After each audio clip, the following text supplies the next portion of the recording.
السلام علیکم۔ بسم اللہ الرحمن الرحیم۔ نحمدہ و نصلی علی رسولہ الکریم۔ آج ہم راستوں میں بیٹھنے کے حقوق صحیح حدیث کی روشنی میں بیان کریں گے۔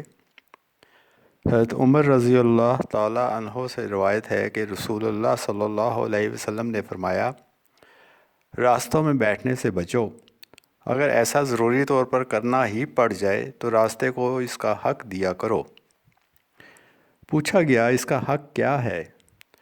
آپ صلی اللہ علیہ وسلم نے فرمایا، نگاہ جھکا کر رکھنا، سلام کا جواب دینا اور ناواقف کی رہنمائی کرنا۔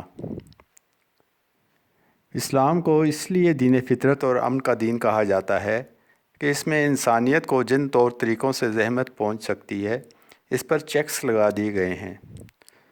سب سے بڑا چیک تو یہ ہے کہ رسول اللہ صلی اللہ علیہ وسلم نے فرمایا کہ مسلمان کی ڈیفینیشن یہ ہے کہ دوسرا مسلمان اس کے ہاتھ اور زبان سے سلامتی میں رہے۔ اسی تناظر میں راستے کی حدیث بیان کی گئی ہے کہ راستوں میں بیٹھنے سے بچو، یعنی پبلک راستوں میں سے کسی بھی طور پر رکاوٹ پیدا کرنا اسلام میں قطعی طور پر منع کر دیا گیا ہے، اور بتایا گیا ہے کہ راستے کا حق ہوتا ہے۔ اب آج کل کی شہروں کی طرز معاشرت کو دیکھیں تو راستے کی مثال میں کئی چیزیں آ جاتی ہیں، مثلاً گلی یا محلے کا راستہ، چھوٹی کوئی سڑک، بڑی سڑک یا موٹر وے کا راستہ وغیرہ وغیرہ۔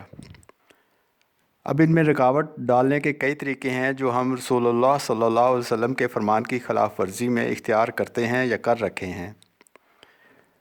سب سے پہلے تو پبلک کا کوئی راستہ، خواہ گلی ہو یا سڑک، جو عوام الناس کے استعمال میں ہو، اس میں ٹینٹ لگا کر بند کر دینا یا مستقل طور پر اس پر قبضہ کر کے اپنے کاروباری مفاد کے لیے استعمال کرنا اور لوگوں کی نقل و حرکت میں رکاوٹ بننا، یہ سب خلاف اسلام ہے۔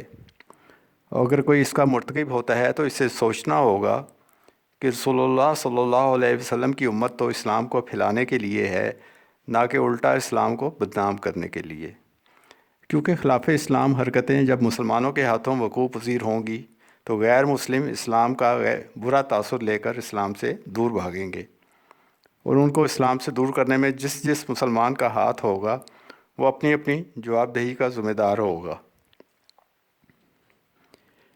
حدیث کے دوسرے حصے میں بتایا گیا ہے کہ راستہ روکنے کی مجبوری آن پڑے تو راستے کا حق ادا کرو۔ راستے کے حقوق میں 3 باتوں کا ذکر کیا گیا۔ سب سے پہلے نظر نیچی رکھنا۔ اسلام میں مرد حضرات کو خصوصاً نگاہ نیچی رکھنے کا حکم دیا گیا، لیکن راستوں میں بیٹھے ہوئے شیطان اکساتا ہے کہ ہر گزرتی خاتون کا بغور جائزہ لو۔